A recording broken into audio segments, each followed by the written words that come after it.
got gators in it. Oh, yeah? Well, me and the Lord, we got an understanding. We're on a mission from God. They shouldn't have given you ashy blokes you.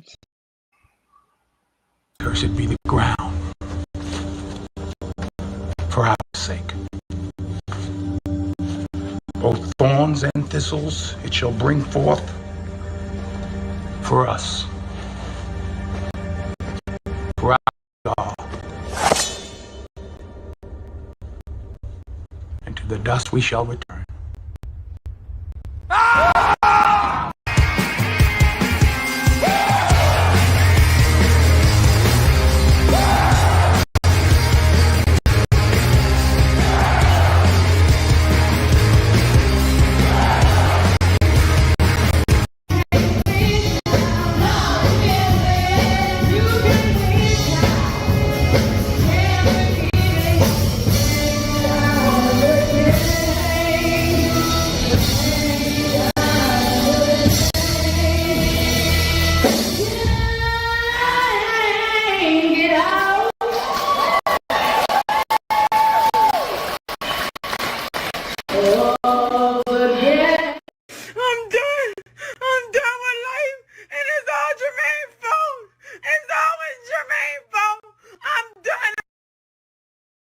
All right, good people, back in the house, okay, on a Monday.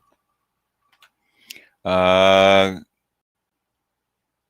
talk about actually I had meant to do this maybe a couple of weeks ago when it first broadcast, and Terrain Walker had a conversation, well, his first conversation with Tommy Curry. So said since it's Monday and there's nothing on the docket, I said let me go ahead and do this. So before we get started, okay, Losers batting first, Mel L batting second, Rod He the cloud engineer. Okay, batting third, move them runners along. Snowman, okay, hit it into the base, Snowman, clean the bases. Lavaris, what's going on? How's the steady going? Kevin, what's going on? Kennard, Quentin, Adric, what's up? Shannon Green, what's going on? Shannon Moore, what's going on? Inspired Truth, what's happening? How do y'all do this so fast? I don't know what. Okay, whatever. Eddie, what's happening? How's the NYC? Landon, it ain't hidden. It's the full blown cultural norm. That's true. Martin Muhammad, what's going on? Salute, gents. Thank you in advance for today's stream. Sensei, do you have a rank or any thoughts on Bud Crawford's career? I don't even know who Bud Crawford is. Not to my knowledge. I have to look him up. You losing? What's up?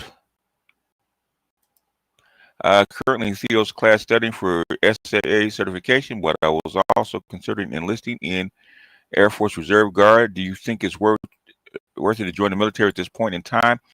If you're in Theo's class, it's probably not worth it, okay? Because it's going to take up too much of your time. If you're going to do that, you should have done it before Theo's class. If you're, depends on how close you are. Okay, if you got to join, you got to join. If you need a place to stay and you got to join, you got to join. Okay, but if you're already in Theo's class and you're doing pretty well, I would stay the course.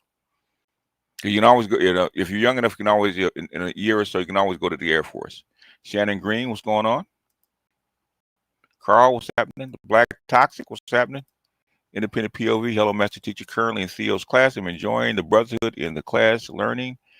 And it really brings out the dog out of me that I didn't think was there. Yep. Okay, cool. And Greg, what's going on? Fernando's, what's happening? Shawnee B, what's happening? Dave Tao, what's going on? Red Planet, what's happening? Gary Golds, what's going on? Kobe, what's going on? Indigo Flow, what's happening? And Mr. Delta, appreciate you, sir. Horowitz, what's happening? Mark Muhammad, what's happening? Palm Beach Mike, what's happening?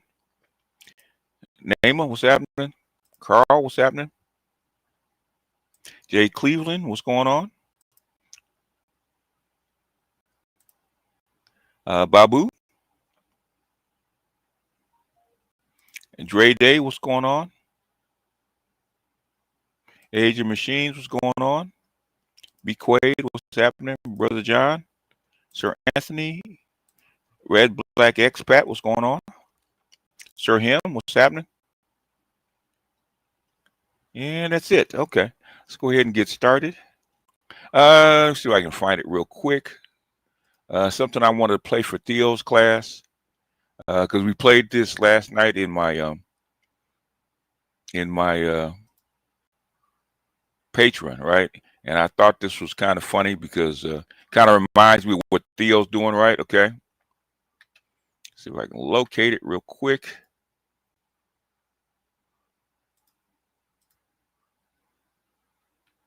I'll locate it real quickly. Okay.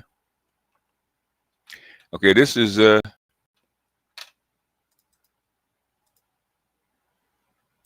this is Theo in Theo in his cloud class. Okay, as an example of it. Okay, it's not really a class; it's a apprenticeship, right? So this is you guys, and this is Theo, right? Okay. Auto mechanics, learning the craft from an early age, building skills in a profession that will always be in demand. In this episode, we witness the assembly of a DAF XF95 engine, and the process is both fascinating and inspiring.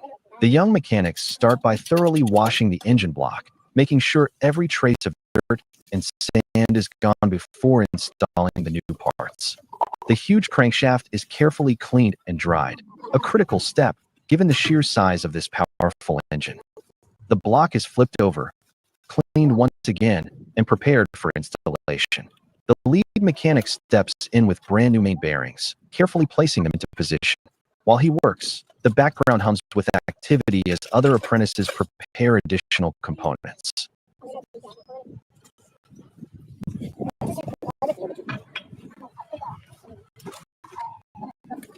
Two young helpers lift the massive crankshaft and gently place it onto the freshly oiled bearings. The caps are installed and tightened with the long wrench, securing the crankshaft in place.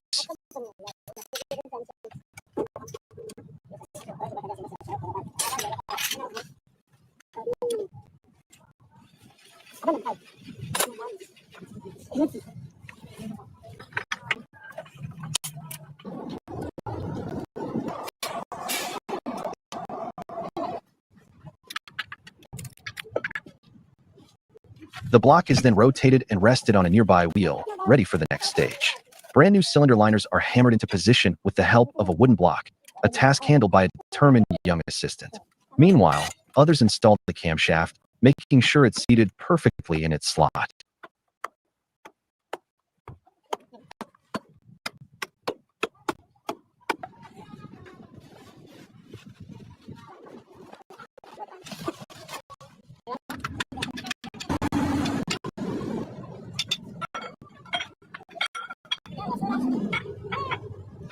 Next comes the installation of gaskets, technical covers, and the side housings, where, on one side, the clutch disc will spin, and on the other, the belt pulleys will drive the engine accessories. The oil pump is also mounted, marking another crucial step in the rebuild. Every detail is handled with care, precision, and passion. And what's most impressive is how the younger generation of mechanics eagerly watches and learns, gaining hands-on experience in tough conditions. Subscribe and follow along with these talented young craftsmen as they bring heavy-duty engines back to life. That's Theo. That's Theo and his cloud engineers. That's Theo and his cloud engineers. Okay. That's what I think of you guys. Okay. It's not really a class. It's an apprenticeship. Okay.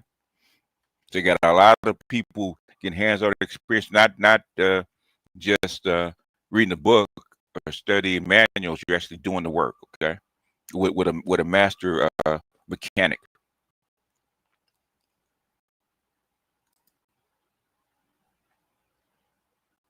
Anyway, let's go ahead and get started. And we're going to get into it's there. Something that we were supposed to do a couple of weeks ago. Okay. This is Terrain Walker and a Black Male Study Session, episode 1, Hidden Victims. Okay. That's why I called it the Hidden IPV Victims. Okay. Because this is the name of the thing, right? Okay. I actually showed this because this is where I think I did this something similar to this a couple weeks ago, where I actually showed you the Philadelphia thing,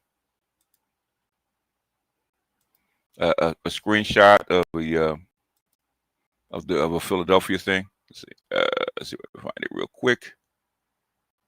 Desktop, which is a screenshot of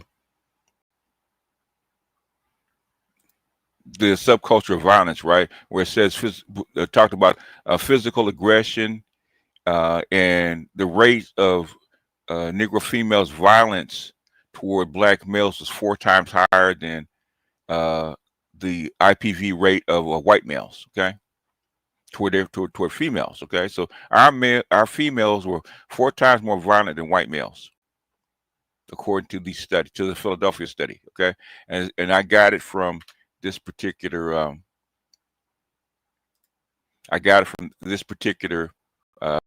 session. Okay, this is what he talked about.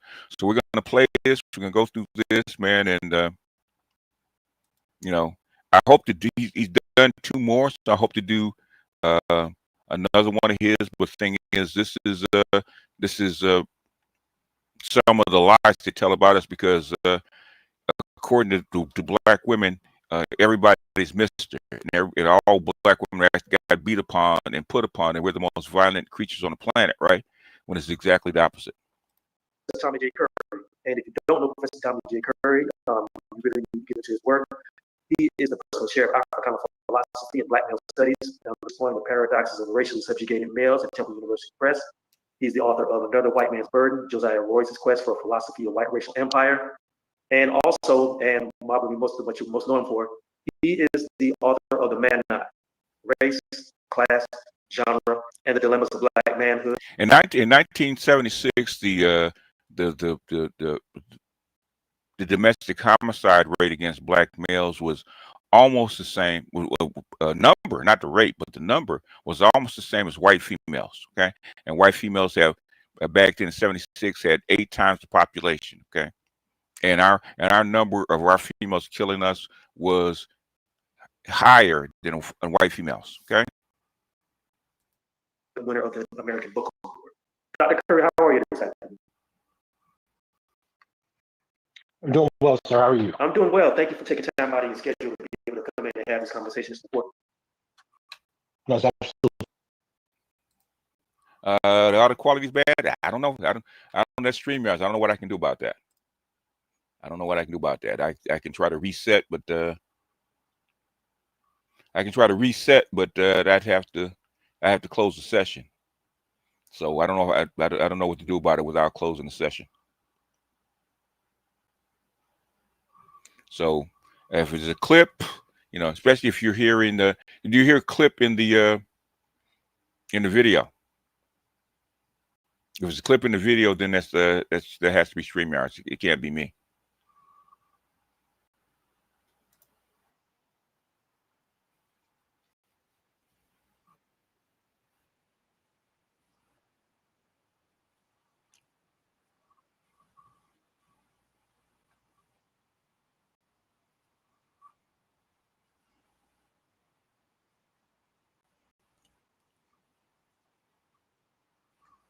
This is an argument by people like Samuel Cartwright, who suggested that Africa. Samuel Cartwright.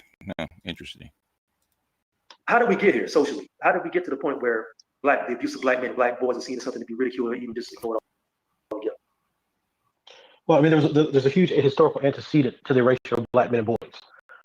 If we go back to the late 1800s, when they first start writing about Black men being dangerous, it was used as an argument by people like Samuel Cartwright, who suggested that Africans were so violent towards women that they would line the streets of Africa with their skulls. Now, this idea was held by most ethnologists, as well as suffragettes. So, in a way, the condition for white women getting the right to vote over black men, at least as reflected by people like Susan B. Anthony and other feminists that were writing in the revolution, was to depict black men's freedom as enabling black men to have dominion over black women and beat them.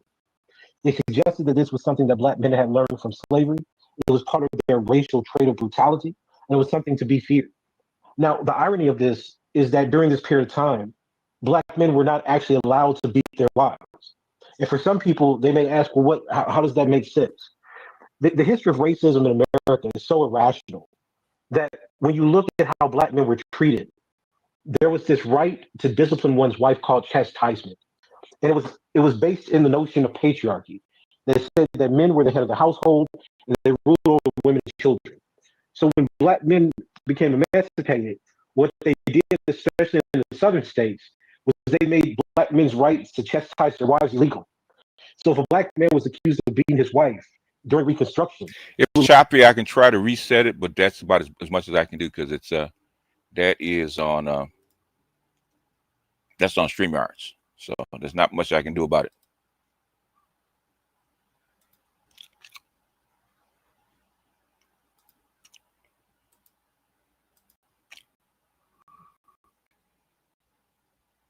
lose the right to vote, he could be put in jail, or he could be lynched.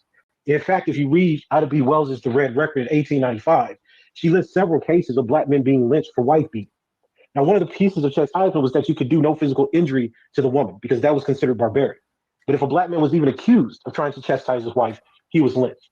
Yeah, it's important for this to be understood. Because very, very true. Very true. Black women are very protected. If a black woman was being beaten by her husband, all she has to do is call a white man.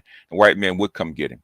I can remember when I was young, like 4 or 5 years old, my mother calling the police on my father and them coming to get him and hauling him to jail for the weekend. Okay, and she had to go bail him out. So that's very true. So this thing that black men are allowed to beat on their wives without any kind of repercussion was never true.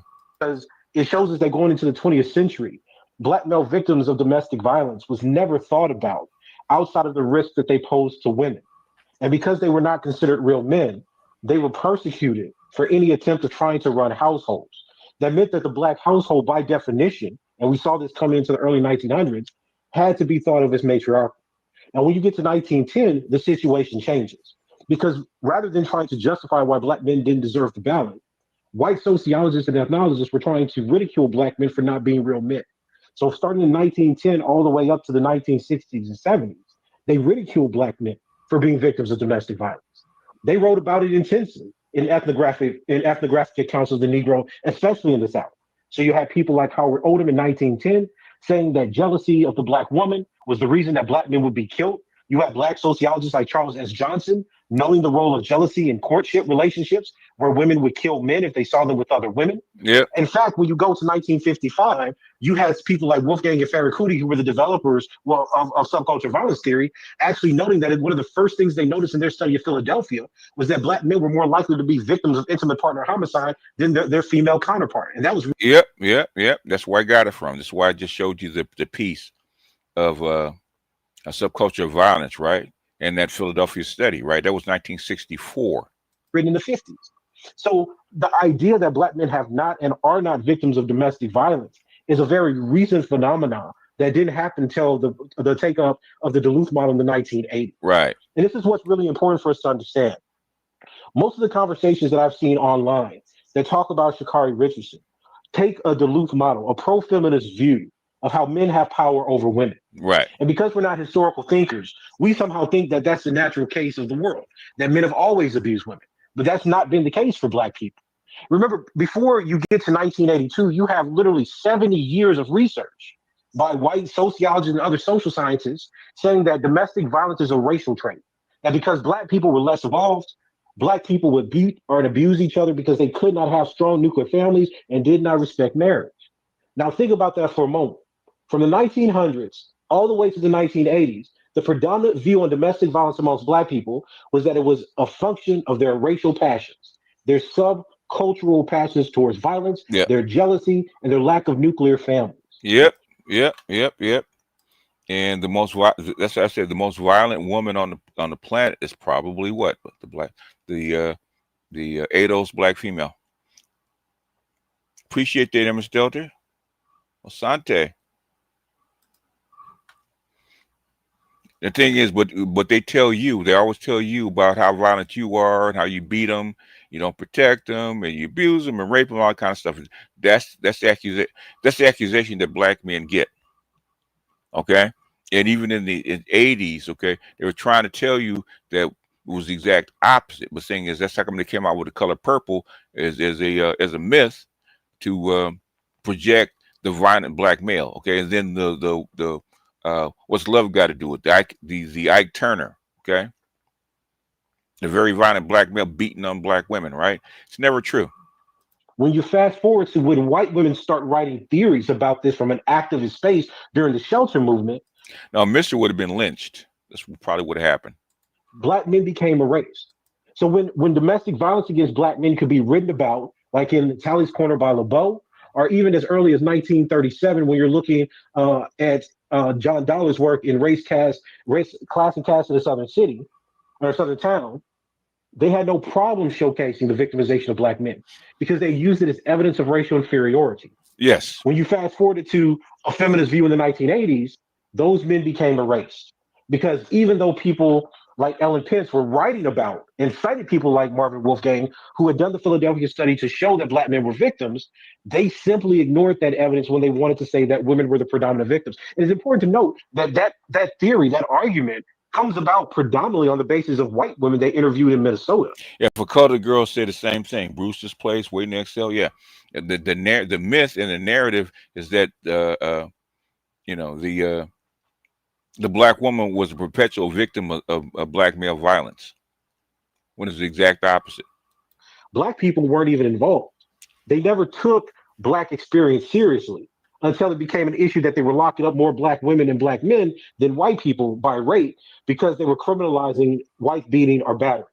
So part of the invisibility of black men today is not based on the evidence. It's based on these kind of racist tropes that both started at the turn of the 20th century and continued for the need of theory and activism under white feminism. And people don't like to really have this conversation because every time we talk about what we say in a gender-based violence, we want to make it an issue that is already intuitively associated with female victimization. But not every group, not every ethnic and racial group operates on the same pattern that you find in white groups. So they debated the question of whether or not white men and white women had bidirectional violence or whether or not their rates were symmetrical. When they did the very first study in 1975 of domestic violence on white couples, they found, in fact, that white women slightly abused white men at a higher rate. So through their whole history between family violence scholars and feminist scholars, they're debating the issue. Is it an issue where you look at women's victimization in shelters, or you look at population studies? What we find when we go out and ask people who are victims. When it comes to black people, we don't do population studies. We don't because we're not the ones with the resources that allow us to do that research. So for whereas white people have these long debates from the 70s all the way to now based on evidence, most research on black people is based in feminist literature that simply articulates disparity as a function of patriarchy. So when you say, well, why do we not have research on black male victims? Why can we not talk about black male victims? Well, it's because we have one particular lens. We say domestic violence is caused by patriarchy and male dominance. Among white populations, they've disputed this over and over again. They show that it's bidirectional. They show that it's symmetrical. They show this even when they interview women who abuse, to say that power, control, coercion are something that women use to justify their abuse of men. But when it comes to black men, the racial stigma of believing that black men are fundamentally violent has never been questioned. So now when we see someone like Shakara Richardson, now when we're looking at all the evidence of black male homicide at the hands of female perpetrated violence, we have no explanations. And we actually believe that we're somehow being progressive because we deny black male victims. And this is despite the fact that black men have showed up in practically every survey, be it NCVS, which is crime statistics, or the CDC's NISVS, which was started in 2010, that followed from the Violence Against Women survey that was in 1995-96. Black men have always shown up as equal to or slightly greater, at least in 12-month prevalence, of experiencing domestic violence victimization compared to their female counterparts. Yeah, 100%. Okay, and this is what I've been saying. That's why I call black females Klingons, right? And how violent they actually are. And it starts at a very young age. This is not new. Okay. It starts at, this, with me, it started when I was 7, 8 years old. Okay. With a violent, black female. Okay. Because they liked you or they were jealous. Okay. And they, hell, they sing about it. What is it? The song, I bust the windows out your car. Okay. Not because he did anything to you, because he broke her heart. So she gonna damage his property. Okay. She gonna run him down. She gonna kill him. Okay. Very common in the South. Okay. My grandmother, when her husband, or when her husband was started to be cheating, okay, she chased him with an axe. Okay. Same thing with my aunt, right? My aunt, tried to shoot my uncle 4 or 5 times because she thought he was cheating. So it's very, very common for black females to do this shit. Okay, it's not uncommon. And Curry's from Louisiana, so he knows this is very common. We're denying the evidence because of ideology. And it's extremely dangerous because we keep seeing the rise and the victimization of black men and women. Right. The thing about it is black men are being victimized alongside black women because we're talking about violent relationships, and we're denying the facts because I guess we want to become popular on the social media. But the evidence just doesn't support the idea that black men are absent or that this is a new phenomenon. We've been knowing about this for almost 100 years. I'm glad you brought up the data because I want to get into a data point that you mentioned in your work, and would love to hear you expound on this. You talk about the 61, 31, 8 rule when it comes to IPV numbers, and that's a statistic that I wasn't even aware of until I read your work. So for the audience, can you tell everybody what that means exactly? Well, so within any population, you have different kinds of intimate partner violence. The 61, when you talk about black people, black Americans specifically, is the reported rate of bidirectional abuse. So the majority of bidirectional abuse and the majority of domestic violence among black people is bidirectional. This means that there is a conflictual relationship, usually involving high levels of verbal and psychological abuse that escalates into physical abuse. It could be non-lethal, that can ultimately escalate into injury. It's a combative situation where both parties, men and women, could be both perpetrator and victim at different times. The 30 or 31 statistic is the relationship or the situation of female to male perpetrated violence. So the second greatest occurrence of violence in the black race is female to male perpetrated. Now, the majority of that violence is non-lethal, but it leads to injury. The 8% is the male to female prevalence of violence, right? So that's saying that, look, if you're saying, well, what's the rate that black men abuse black women? It would be 8%. It's the smallest. But because it's male initiated, it has the risk for the greatest injury. Now, when you look at the etiology of domestic violence among black people, you see this statistic reported in both primary literature and secondary literature. So I want to be very clear. When you study patterns of domestic violence among black people, you do not find any evidence of unidirectional violence. What that means is you do not find a data set that says only men are attacking women or only women are attacking black men. You're going to find some kind of dynamic that's usually going to involve mutual conflict.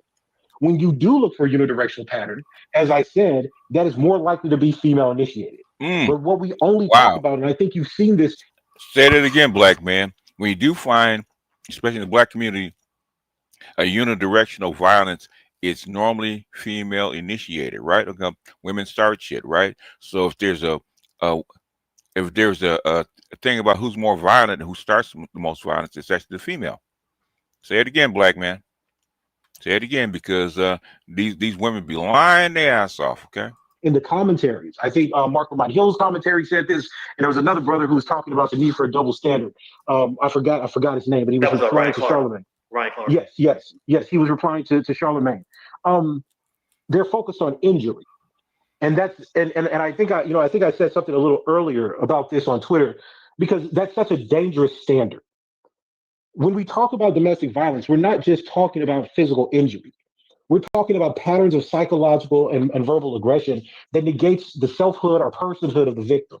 So we understand this quite well when we speak about female victims, that a woman can be financially abused where a man takes resources from her, that a woman can be psychologically abused where a man negates her, tries to control her, etc. But we have a very, very hard time imagining that men are victims to that kind of dehumanization and that kind of coercive control.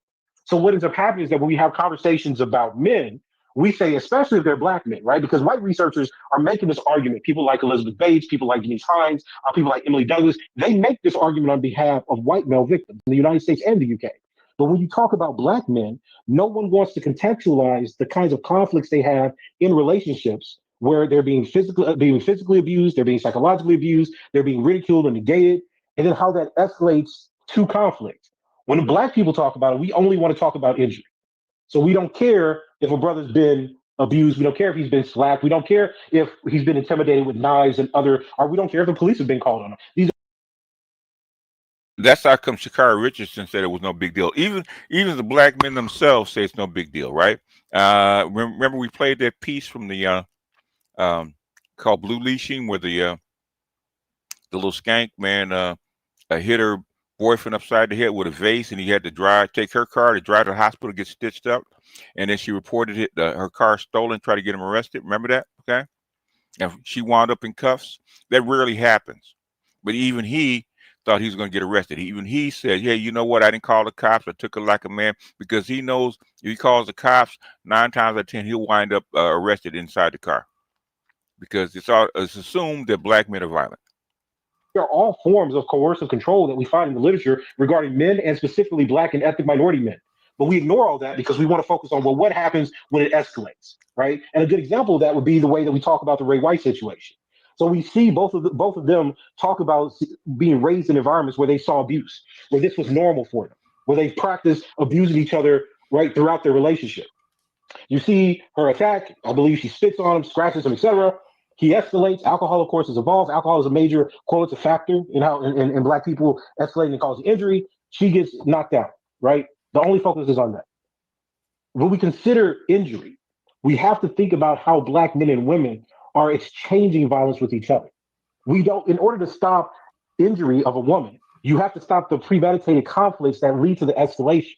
So by erasing black male victims, you're saying that we're completely fine with cycles of violence, negation, and aggression happening, as long as it doesn't end up in hurting a woman. That's not going to decrease violence in our communities. The criminalization of domestic violence and the removal of men from homes has been going on since the 1980s. But our rates of domestic violence and even severe domestic violence, or what's often called intimate terrorism, still remains higher than practically every other racial group. Yeah, the only thing that's reduced black male deaths inside the home is, guess what? Decline of marriage. Okay, you can actually see it as the marriage rate started to decline, and black men stopped marrying black women. Guess what? We stopped dying. Okay, the domestic violence rates against black men went down. It went down as soon as we got away from these chicks. Guess what happened? Our rates started going down. In fact, I started to do a video. I might do a video on that one, right? Because you can actually see it, right? From 76, our deaths are higher than black women's deaths in domestic violence, right? Okay, and as soon as the marriage rate started going down, guess what? Our rates of our numbers of deaths, not our rates, but our numbers of deaths, almost went down to the same as white men. Okay, so basically, black marriage is not conducive to our health. Okay, it's not. Being married to a black woman can be dangerous, including whites. So the tactics and the strategies that we're using to discuss these issues, as well as the policies that are being enforced, do not decrease violence. In fact, they do. Married black men have a lower life expectancy. In fact, we're the only group of men, the only group of married men that live less long than single men. A single black man will live longer than a married black man. A single black man, according to rates, will live 5 to 7 years longer than a married black man. In our communities. And we continue to have the wrong conversation by people who are pundits. They don't study domestic violence, rather than people who are trying to figure out how ecological theories that are trying to link up things like poverty, neighborhood segregation, alcoholism, trauma, previous childhood abuse, how these things can be lessened to decrease violence in our homes against men and women overall. We've been irresponsible with it. And because black people don't have the kind of intellectual and theoretical diversity in the literature that we see with people that are studying white populations, every pundit comes back to the same thing. Black men are masculine and hyper-masculine. Yep. Black men are oppressed. Kids, they compensate by beating women. These are all theories that have been disproven or not had any evidence to begin with. So for us to educate the public about domestic violence requires us to not only dig into the statistics, but to try to understand how cycles of conflict are being enabled by us denying that men are victims and that the kind of victimization that goes on in households are Yeah. actually socializing children into violent patterns that they're going to reproduce as adults. Dr. Curry, you talk a lot about some of the analysis and some of the information gathering that goes into some of these studies. And you also talk a lot about the Duluth model, and you talk a lot about the flaws in the Duluth model. Can you explain what the Duluth model is? Can you explain why it's a bad system to aggregate a lot of this data? Well, the Duluth model was basically the model that was created by two women's advocates that were frustrated that the shelter movement was not saving as many lives of white women that they thought that it should. So I want to be very clear. Like when you read any of the early works from the 1980s about domestic violence, people like Schechter, for instance, you will find them discuss how shelters were funded in the 1970s, but they weren't being utilized because battered white women would go back to their husbands. In the 1980s, people like Michael Panmar and Ellen Pence said, well, we need to have police remove women from their husbands so they don't go back to them and put them into shelters. And the way they did that was on the basis of interviewing groups of women from Duluth, Minnesota, asking them about their experiences of domestic violence with their husbands, and then using that as the model to influence criminal justice solutions to domestic violence among whites. The mandatory arrest policies and practices that got taken up during that period of time are a direct result of the Duluth model. And part of their slogan was that men abuse for power, men abuse for control. Their view was that because they lived in a patriarchal society, and you can actually read this in their book, right? They wrote a book on the power will. They're very clear about this. They say, listen, the same way that, you have a racist society that uses lynching and murder, for some reason, these second wave feminists always compare everything to black people. Use lynching, murder, and segregation to enforce discipline on black people. It's the same way that white men specifically use domestic violence to enforce control of power over women. They weren't really interested in racial variations of domestic violence. They were specifically interested in white women, and they're very clear about that kind of dynamic, right? So over time, and Ellen Pence actually writes a great article about this in 1993. She says, look, these women came in, they said, I feel like when I'm abused by my husband, he gains control over me, right? And he gains power. And Ellen Pence says, well, look, as we kept working with advocates and activists, that became part of our slogan, that he abuses for control. He desires power when he abuses women.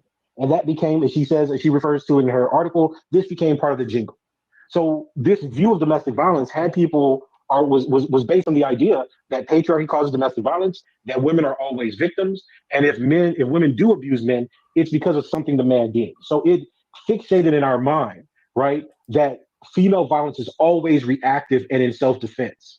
Now, over the years, we know that this isn't true because we have racial variations in patterns of domestic violence. Right. So when you say, here's what white people are doing in the Midwest, that doesn't necessarily fit how domestic violence in black communities actually look or operate. The ideology is different. The causes are different, Yep. right? Because of racism, stress, and poverty. Yep. In fact, black men are seen as not masculine, so that's like they're dominated and abused. You may have higher incidences of domestic violence among black people, but that doesn't necessarily mean that it's more patriarchal, right? And the second thing that really kind of did the Duluth model, and at least within the literature, was the rise of family violence or family conflict studies. So the first studies that were done on domestic violence by white people weren't Duluth. They were actually based in sociology and psychology. So people like Strauss and Gels were interested in trying to figure out what were rates of victimization in white and black households. So when they did the National Family Violence Survey in 1975, and they did a resurvey in 1985, they found that women did abuse men. Yeah, in fact, there's a woman named Susan Steinmetz who wrote several articles on the battered husband syndrome. But she says in her biography that she stopped writing it because feminists were sending death threats and threatening her. Yeah, that normally happens, right? They start sending death threats. Yep. Weird. So the idea of Duluth was based really on an ideology that Pence herself admits. So, I worked on this chapter for books specifically on domestic violence in the black community, going all the way back to the 1900s. And you can read Pence's own words where she says, listen, we made this up. This is based on advocacy, and we never tested it across populations. We never looked at different racial groups to do this. I think one of the biggest things that challenged Duluth is the admission of female perpetrators, that they're abusing for control, and that self-defense is not the primary or the secondary reason that they actually abuse men. So when you look at self-reported motivations among women for why they abuse white men in these studies, they say things like anger, want of attention, jealousy, or they've had histories of previous trauma from child abuse, or they use drugs, or they're alcoholics. So when you're looking at what precipitates female aggression among white populations, you have lots and lots of studies that are investigating why white women commit violence against white men.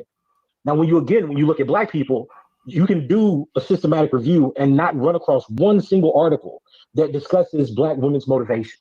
I think in looking at this for the last 5 years and writing a systematic review on it, I found one article that insinuated that racism and social marginalization may have something to do with rates of female perpetrated violence against men, but they linked it to parenting styles. So they said that if a black woman was single, if she was poor, if she was politically marginalized, if she believed in spanking children, it increased risk for her possibly abusing her male partner, right? I mean, that's a lot of confounding variables there. So the most straightforward answer about why we have violence in our communities and why Duluth doesn't really apply to us is because, unlike white people, black people have always had higher rates of bidirectionality, be it in terms of homicide or in terms of violent perpetration. Now, remember, and I know this has been floating around the internet for a few days now, when you look at the numbers of intimate partner homicide from 1976 to roughly 1990, black men were the majority of the victims of intimate partner homicide in the United States. Yes, they were. And the only thing that stopped it, in my opinion, was black men not marrying black women. That does not happen in any other racial or ethnic group in the country. So there's something uniquely happening among black men and women are in reverse order of nature, right? I've been saying that for years because my mentor, she said it 20 years ago. Black men and women are in the reverse order of nature. Black people that's reproducing what Wolfgang found in the 50s. Namely, black women are killing black men at a higher rate. Now, as we proceed, two things happen. Domestic violence in our communities has decreased. So rather than 820 black men being killed per year, now it's down to maybe 150, 200 at max. Whereas black women are around 290, 300, depending on the year. So black men, roughly, you can say, if you're looking at the supplemental homicide data, black men are roughly 30 to 33% of the victims of intimate partner homicide now. But that trend didn't reverse until the early 1990s. So what Duluth tried to do was try to say all violence is reactive. And what we did is we translated that and saying, well, black men are violent. They're more violent than whites. Hence, they're more violent within households. Right. But none of our data actually shows that. Exactly. What Duluth does is take an ideological perspective that does not align with population studies or even the studies that are done on black people and tries to pretend that it's universal. Black men are not raised up in patriarchal households. Black men do not have power over other groups in the United States. And these are the key elements that are driving dominant perpetration and males seeking dominance and control within white households. That just doesn't fit within our community or our culture. I want to go back to that because I want to understand something you said earlier. You said that there was a scholar. Just because they debunk something doesn't mean that they still don't use it, okay? They still talk. A black woman still says they're the most educated in the United States. That's been debunked for the last 15 years, but they still use it. Who wrote about battered husbands, and she was basically forced into shutting down her research because of death threats. And I want to I want to get into what's the process of ideology overtaking data? Because from what you said and looking at the numbers in this study, it seems like black men are usually the victims when it comes to intimate partner violence in the household. And as you just said, that they were the highest number of victims of intimate partner homicide. So how does the data get overtaken by ideology? And why are some scholars willing to let that happen? Well, I mean, it's the same thing with anything within the society, right? How do you convince a whole, generations of people that black people are inferior, right? If you don't control the ideological apparatus within a society, then you don't get to determine what's studied within universities. Yep. Duluth started because it got funding from various entities to protect white women. Yep. And it started at the state level and it gained national attention. Yep. In fact, Ellen Pence actually writes an article in 2003 where she's having a debate with Beth Ritchie about the criminalization of black women due to white feminist policies around domestic violence. And she says, look, basically, I'm sorry that this leads to racist policies that conservatives use for their own end, because the conservatives say, well, look, if we're going to have mandatory arrest, we can use this to criminalize black and brown communities, which is what they did. And Pence was like, well, that wasn't the original intent of what we aim to do. But sorry, Beth Ritchie, that's what the Republican and right wing legislators in various states decided to do. So once you get to the point that white feminists are writing about race and racism, and they're following the trends from the 1970s forward around the need for women to be centered as victims, you're not going to have a lot of people, especially among black people, that are able to resist the full force of that. Now, if you look at early work by black people like Paula McLean, like she's writing about the motivations that black women have in committing homicide against black men, and she used like big city data like Chicago, and she flat out said, she's like, look, the major motivation here is jealousy. Some of it's in self defense, but black women in general who kill their partners believe that if a black man beats them, they have the right to kill them. Oh, Right? yep. That's just the way that people were writing about this issue. So that lends itself for feminists to say, well, listen, women are the primary victims. We don't have to look at black people as a test case.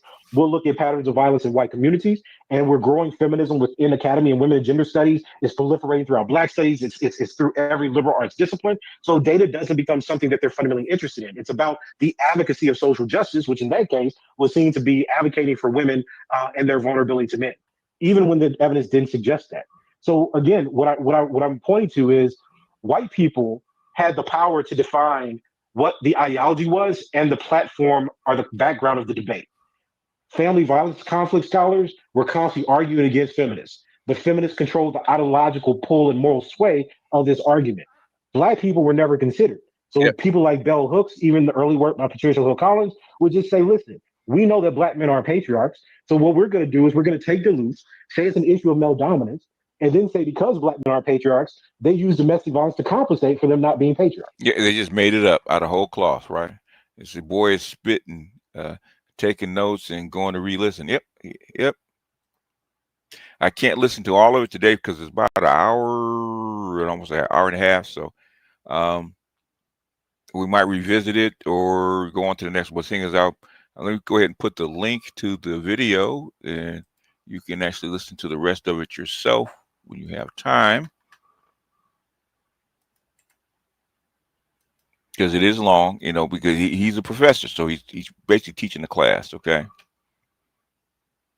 But thing is that one thing I do like about Dr. Tommy does go in and dig out all the stats. He's an empirically based scholar. Okay, the numbers have to make sense. Okay, 1 + 1 has to equal 2. And this is an argument that you see developing in real time in the early 1980s. So ideology, even within universities, has the ability to frame where research goes. And we see this in real time right now. I mean, part of the crisis that's happening in the United States under Trump is that you had an ideology of liberalism Yes. that's been pushed by leftists and Democrats about race relations, racial representation, et cetera.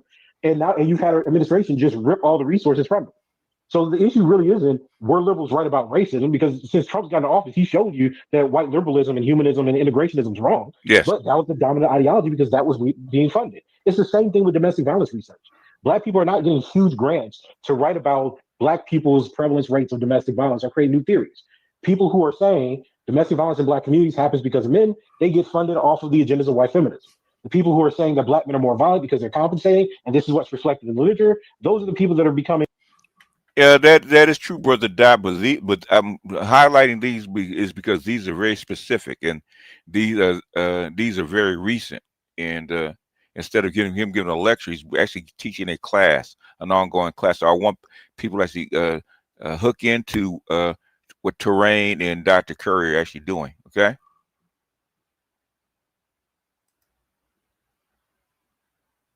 On what page? I think it was 182. I think that was the page number for Wolfgang.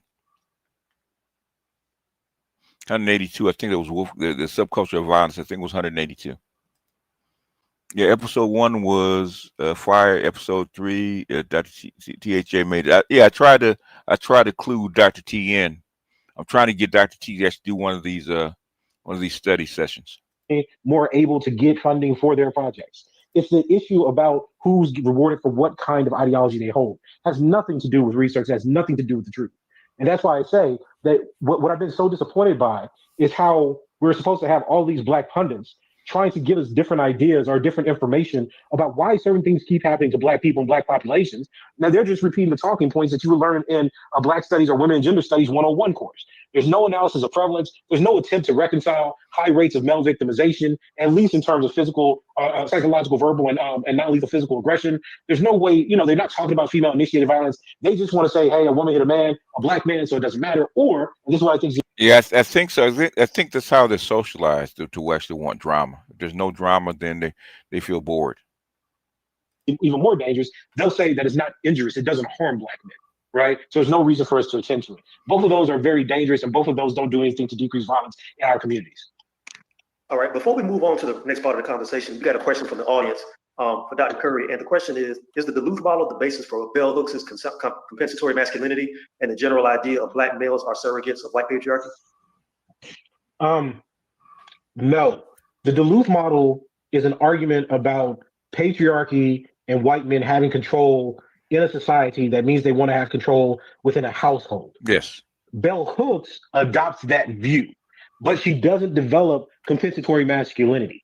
Compensatory masculinity was part of the argument that white advocates in the domestic violence and shelter movement were having to say, hey, Black men don't have any power. So how do we understand how they're able to participate in patriarchy? So then you have white feminists say, oh, let's say, based on what's happening in criminology, looking at people like Militum Amir and Wolfgang and Franco Ferracuti, well, maybe Black men have a compensatory masculinity, meaning that because they are not patriarchs and can't have power in a society, maybe we say that their poverty, their lack of education, etc., makes them compensate with violence for what they can't get. So the Black feminists and feminists have been called, have been saying that Black men are not patriarchs. In other words, they admit there's a gynocracy in the Black community, right? They admit it. Okay, it's in their literature. But you hear Black women say it. They're trying to say that Black men commit violence under the guise of a patriarchy. Okay, and we never had it. They admit that they never had it. Get Dr. T to round off the PhD masters of the universe. Yeah, I'm trying to get him to actually participate because I did not know they just put out episode 3. Yeah, they just did maybe a few days ago. In social capital. And what you see in early Black feminist literature, and you see this specifically in Patricia Hill Collins' work, right? They'll say, oh, Black men want to dominate like white men. They can't. So domestic violence becomes the way that they try to do this. Yeah. This was actually one of the first formulations that you found within intersectional theory, specifically Kimberly Crenshaw's Mapping the Margins in 1991, because she actually has a small section in that article where she says racism is connected to patriarchy because Black men are trying to attain patriarchal power, but racism has mean that they actually lack the ability to do so. So that's how domestic violence happens. It's Black feminists that took up this kind of compensatory view. I think Martin Luther King kind of hinted at that too in the 60s. Okay, that Black men are frustrated they couldn't participate in patriarchy and they would take it out on their women. So this is not new. Okay, it's not new, even though the numbers don't show it. From criminologists and utilized it to explain how Black men who don't have any structural power are driven psychoanalytically to compensate for that lack of structural patriarchal power through violence against intimates. And and the irony of this is that both in Schechter's book on the violence against women from '82 and William and Holmes' book on the second assault both say in bold print, there's absolutely no evidence whatsoever for these theories. So Bell Hooks is restating a principle of Duluth, but when she gets to Black men, she'll say that they're trying to do it for domination because they aspire to be white men, which is more of a compensatory framework than a traditional Duluth argument. All right, thank you for that answer. I want to get into something that really concerns me because if you look up in the Jumbotron, I published an article on Monday called "Pain is Love." It was basically about the Sha'Carri Richardson situation, but it was more about the response that a lot of people had to that incident. And this is something that I've seen quite a few times just out in the daily world and just in general, where you'll see a woman attack a man, sometimes violently attack a man, sometimes kill a man in a domestic violence incident, and it's almost brushed off, not so much by feminists, but by other men. There's almost like this mentality among a lot of men that, you know, that's just how she is, or if she didn't hurt you, just shake it off and just either leave or just keep it moving on and just don't pay attention to it. And I think that speaks to a very dangerous mentality because you have men who are basically, in my opinion, accepting their own abuse and downplaying their own. We saw that. We saw that with Sha'Carri Richardson. We also saw that with the with the brother that in Florida that took that beating from his girlfriend and had to go get stitches in the hospital. They said exactly the same thing. It's no big deal. I took it like a man. I'm not injured, or I'm not injured badly, and I just want to forget about it, right? So they accept their own abuse. And I'd love to get your thoughts on this, Yeah. because I have a theory about it, but I'd love to hear your thoughts about it. Well, listen, I mean, there's a few different ways to approach this problem. And the reality of the situation is, this is enabling extremely dangerous behavior, right? A few years ago, or maybe a year ago, when we start talking about child abuse, specifically, I work on child physical and child sexual abuse. You saw the same kind of excuse making, that sometimes it was men that were rationalizing that, oh well, he had sex when he was 9. It had no effect on him because he's a man. I always find it strange that you have those groups of men that make that claim, and then they claim that they're progressive because they say other men can't express their feelings. But part of expressing the feelings and understanding injury and harm is recognizing oneself as a victim. And what you keep seeing is this victim blaming and victim denialism among pundits, especially. They say, well, if it didn't hurt you, then it's okay. And again, this uses physical injury as the criteria by which something is dangerous. And we know that's not true. We have years of studies going even back to the doll test with Kenneth Clark, showing that racism is in fact dangerous because it affects the psychology and self-image that Black people have of themselves. Yet, when we are talking about Black men as victims, we don't believe that having an abusive partner that constantly says that you're worthless, says that you'll never amount to anything, that pushes you around, threatens to call the police on you, threatens to kill you. Wow. And that's a typical Black one. We see this on TikTok. Same shit, right? Exact same thing about Black women of all ages, okay? Saying this about their men. So it's not a new phenomenon, okay? But the thing is, when they say it's not abuse, okay? When we point it out, then we hate them. Okay, we actually show their TikToks and their words come out of their mouths, then they say that's hate towards them. Muhammad, so white men abuse because they're patriarchs and Black men abuse because they're not. Am I getting this right? Yeah, they're saying that Black men abuse is because they're trying to be patriarchs. Okay, in other words, they can't monetarily and psychologically make their woman do anything, so they're trying to do it by force. Appreciate you, Ebony Knight. Appreciate you, brother. We're supposed to be with them solely because she's Black. Yep. And accept the abuse because she's Black. Which is why it's very difficult for her to actually get along with other races of men. Because she has to suppress that violent nature with other men. She can actually open that stuff up and do it with us. That's how come they don't like marrying out.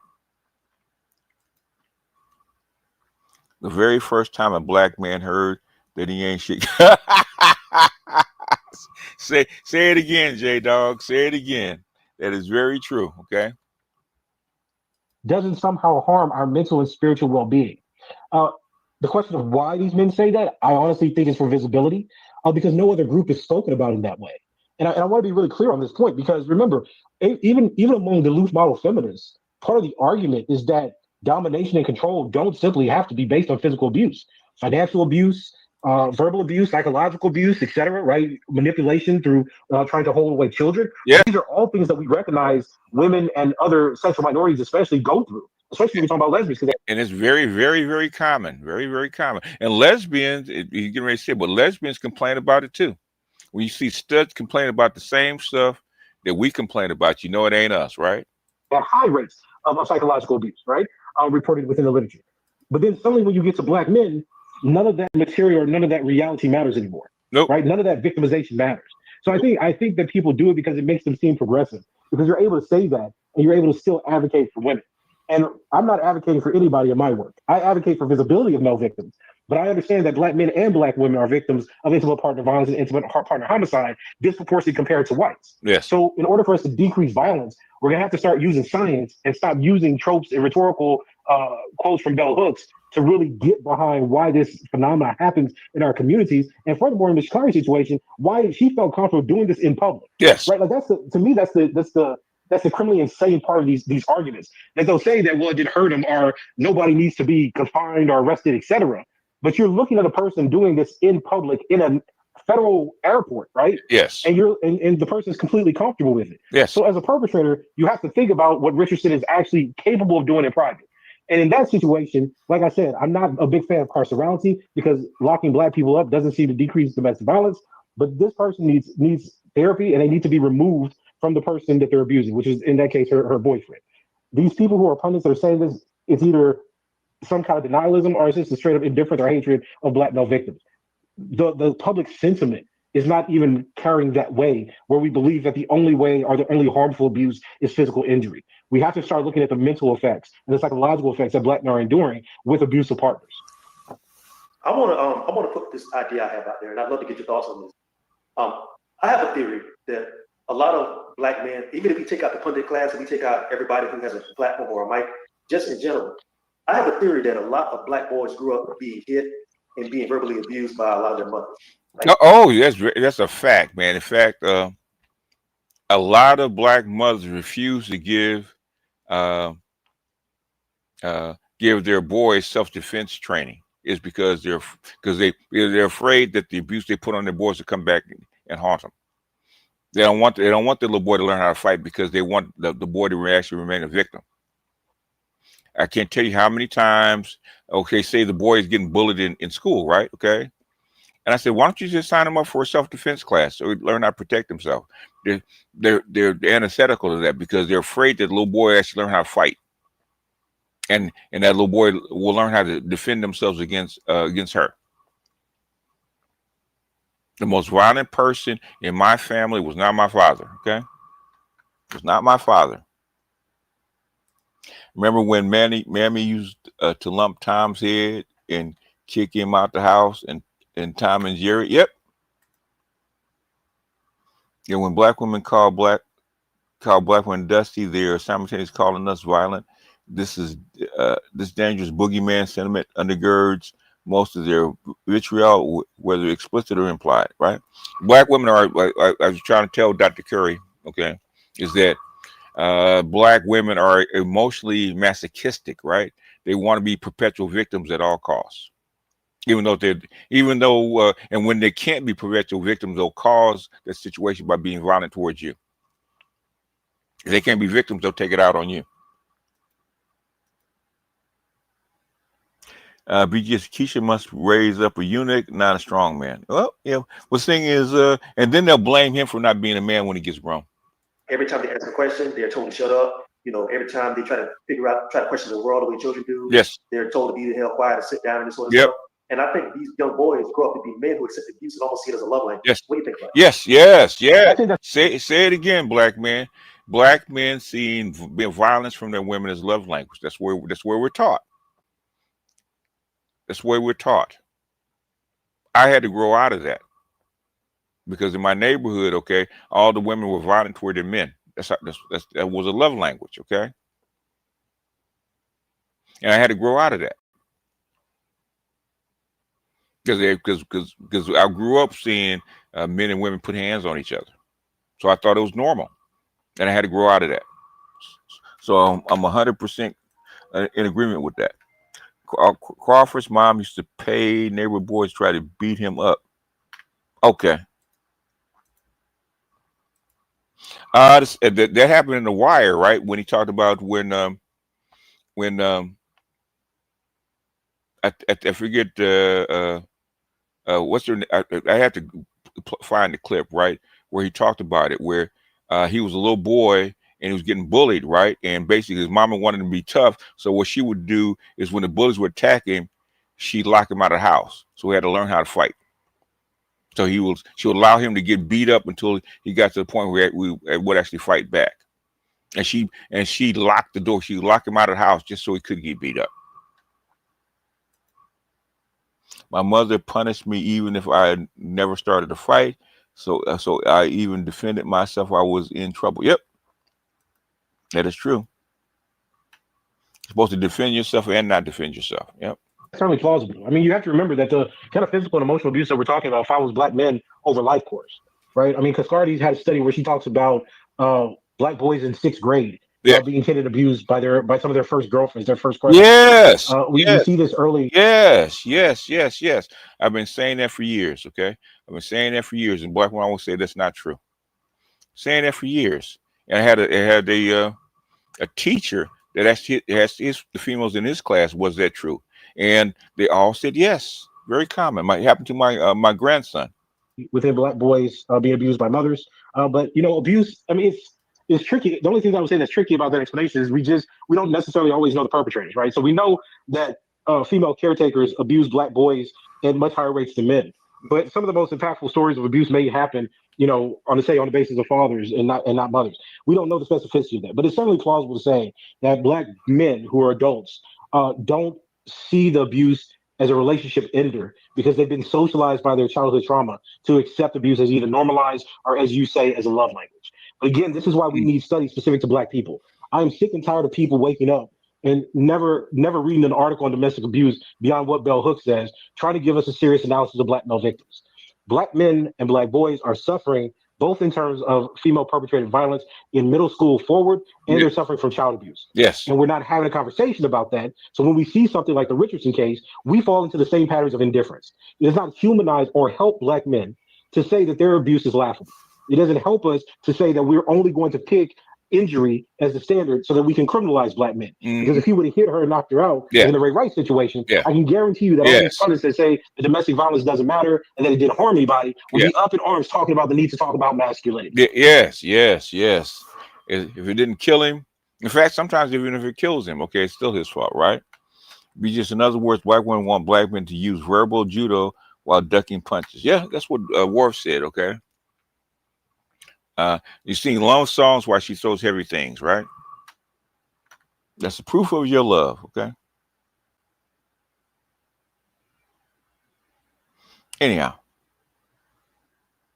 appreciate you, Shannon Green.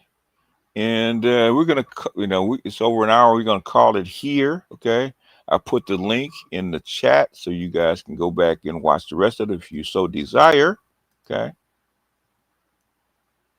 For black women, negative words are equivalent to violence. So as soon as they start mouthing off in their psyche, they're already committed physical assault. So it doesn't take too much for hands to follow. That's true.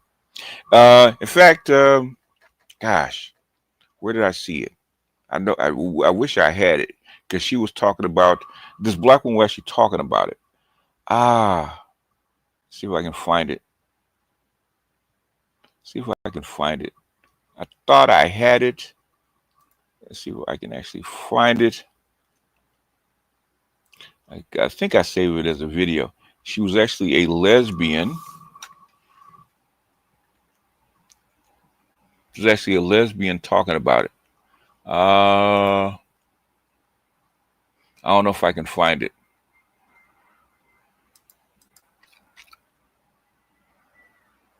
She was actually a lesbian talking about it, and what she was saying is that if she could actually if she could actually put hands on black men, if she was strong enough to actually put hands on black men, she would beat up black men. But thing is, since she does, the only reason it stops her from beating up black men is that I can't find it. The only thing that stops her from beating up black men is that they're physically more powerful than her. She don't want to get hit upside her head. But she has said if she was physically able to beat up black men, she would. So internally, they're violent. The only thing that keeps black women from actually being more violent toward black men is because they don't want to get hit.